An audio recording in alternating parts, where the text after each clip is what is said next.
4 ദിവസം മുമ്പ് different arts സെൻറ്ററിലെ മക്കളും ഞാനും സിംഗപ്പൂരിൽ എംപവറിംഗ് വിത്ത് ലവ് എന്ന പരിപാടി നടത്താൻ വേണ്ടി പോയപ്പോൾ ഞങ്ങൾ താമസിച്ചത് സെൻറ്റ് ഫ്രാൻസിസ് സേവിയർ റിട്രീറ്റ് സെൻറ്ററിലായിരുന്നു. ഫ്രാൻസിസ് മാർപ്പാപ്പ സിംഗപ്പൂരിൽ വന്നപ്പോൾ താമസിച്ച സ്ഥലമാണ്. സിംഗപ്പൂർ മലയാളി അസോസിയേഷൻ്റെ പ്രസിഡന്റ് ഉല്ലാസ് ഞങ്ങളിവിടുന്ന് പുറപ്പെടുന്നതിന് മുമ്പ് ആ കാര്യം വിളിച്ച് പറഞ്ഞപ്പോൾ എൻ്റെ സങ്കല്പത്തിൽ ഞാൻ കണ്ടത് സകല ആർഭാടങ്ങളും അലങ്കാരങ്ങളും ഒക്കെയുള്ളൊരു വലിയ കൊട്ടാരമായിരുന്നു. ഞാനത് ഒപ്പമുള്ള പാരൻസിനോടും ടീച്ചേഴ്സിനോടും പറയുകയും ചെയ്തു. എന്നാൽ അവിടെ ചെല്ലുമ്പോഴാണ് മനസ്സിലായത് ഏറ്റവും ലളിതമായ രീതിയിൽ കുറേ മുറികളുള്ളൊരു സാധാരണ കെട്ടിടം. ഈ 1ാം നിലയിലെ മുറികളിലേക്ക് കയറാൻ ഒരു ലിഫ്റ്റ് പോലുമില്ല. ഞങ്ങളെ ഓരോ മുറികളിലേക്ക് കയറ്റുമ്പോൾ ഉല്ലാസ് പറഞ്ഞു, ഇതിനകത്താണ് മാർപ്പാപ്പ വന്നപ്പോൾ താമസിച്ചിരുന്നത് എന്ന്. ഈ പണ്ട് കാലത്ത് ലോഡ്ജിലൊക്കെ ഉണ്ടായിരുന്ന മുറി പോലെ ഒരു സാധാരണ മുറി, അതിലപ്പുറം ഒന്നുമില്ല. താഴെയുള്ള ക്യാൻറ്റീനിൽ ഭക്ഷണം കഴിക്കാൻ പോയപ്പോൾ അവർ പറഞ്ഞു പോപ്പ് ഭക്ഷണം കഴിച്ചിരുന്നത് ഇവിടെ ഇരുന്നിട്ടായിരുന്നു എന്ന്. ഒരുപക്ഷെ ജീവിതത്തിൻ്റെ ലാളിത്യമായിരിക്കും ഫ്രാൻസിസ് മാർപ്പാപ്പ ഭൂമി വിട്ട് മടങ്ങി പോകുമ്പോൾ ഈ ലോകത്തിന് കാണിച്ചു കൊടുത്ത ഏറ്റവും വലിയ പാഠം. കഴിഞ്ഞ വർഷം മാർച്ച് 13 സ്വിറ്റ്സർലാൻഡിലെ എൻ്റെ ഒരു സുഹൃത്തായിട്ടുള്ള വിൻസെൻ്റ് എന്നെ റോമിലേക്ക് കൂട്ടിക്കൊണ്ടുപോയ ഒരു അനുഭവം കൂടി എനിക്ക് പറയാനുണ്ട്. ഈ ഫ്രാൻസിസ് മാർപ്പാപ്പയെ കാണണം എന്നുള്ളത് എന്തുകൊണ്ടാണെന്നറിയില്ല, എൻ്റെ വലിയൊരു ആഗ്രഹമായിരുന്നു.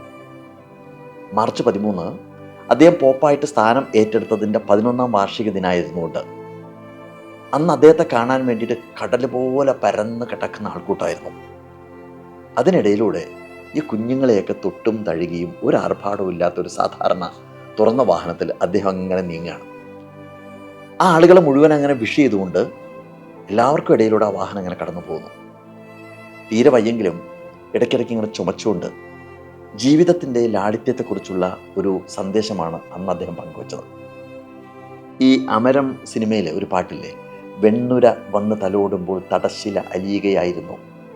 ആ പാട്ടിൽ പറയുന്നത് പോലെ അത്രയ്ക്ക് വയ്യാതിരുന്നിട്ടും തൂവെള്ള വസ്ത്രം ധരിച്ചുകൊണ്ട് കടൽ പോലെ പരന്ന് കിടക്കുന്ന ആ ആൾക്കൂട്ടത്തിനിടയിലൂടെ അദ്ദേഹം ഇങ്ങനെ നീങ്ങുമ്പോൾ കുറേ പേരുടെയെങ്കിലും തടശ്ശില പോലെയുള്ള അഹങ്കാരമൊക്കെ തൽക്കാലത്തേക്കെങ്കിലും അലിഞ്ഞലിഞ്ഞില്ലാതായിട്ടുണ്ടാവും.